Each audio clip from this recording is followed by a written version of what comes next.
Bonjour à tous et à toutes, chers adhérents de BHC.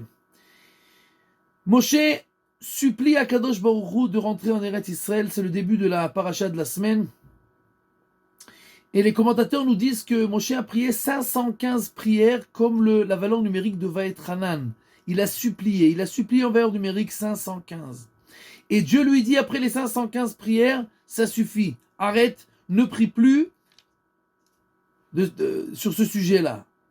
Et les commentateurs posent la question, pourquoi après 515, si tu veux pas qu'il prie beaucoup, alors après 5 filotes, 10 prières, et sinon laisse-le prier un chiffre rond, 1000 ou 600 prières. Pourquoi après 515? Les commentateurs nous disent que la dernière prière de Moshe, la 515e prière de Moshe, c'était la prière de l'esclave. Quelqu'un qui a été vendu en esclave et qui est censé rester 6 ans chez son maître. Et après la 6e année, il est censé partir. Et s'il dit, Ahavti et Adoni et Ishti et Banaï, j'aime mon patron, j'aime ma femme, j'aime mes enfants, je ne veux pas être libéré, je veux rester en esclavage. Alors il y a écrit que s'il dit ça 2 fois, alors le patron il est obligé de le garder. Et les commentaires nous disent que la dernière prière de Moshe, la 515e prière, c'était la prière de l'esclave. J'aime mon patron, Akadosh Baruch Hu. J'aime ma femme, la Torah, qu'on s'est marié avec elle. J'aime mes enfants, les enfants d'Israël. Je ne veux pas être libéré. Et Dieu lui dit, oh, stop, tu t'arrêtes.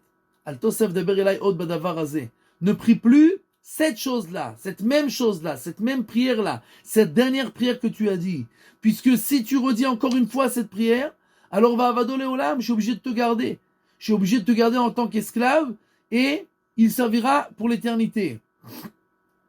Or, comme Dieu ne voulait pas que Moshe rentre en Eretz Israël pour toutes sortes de raisons qu'on n'a pas le temps de parler maintenant, il lui dit, ne prie plus cette prière-là, cette dernière prière que tu viens de dire, je ne veux plus que tu la repries. Et en fait, de là, on apprend quelque chose. C'est que si Moshe avait, prié encore une fois, alors Dieu, entre guillemets, n'aurait pas eu le choix. Il aurait dû le garder en tant qu'esclave et lui donner sa demande. Et donc, on apprend de là que quelqu'un peut prier toutes sortes de choses.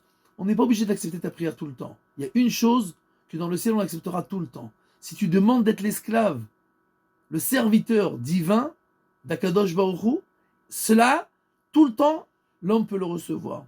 Quoi qu'il a fait, quoi qu'il veuille, quoi qu'il veut dans le futur, quoi qu'il a fait dans le passé, quelqu'un qui demande d'être serviteur divin, on lui donnera toutes les possibilités de l'être, et ça, c'est s'il prie 2 fois. C'est-à-dire s'il le veut véritablement, s'il le veut à fond, alors, toujours dans le ciel, on acceptera ses prières et on lui donnera d'être un serviteur d'Akadosh Baruch Hu.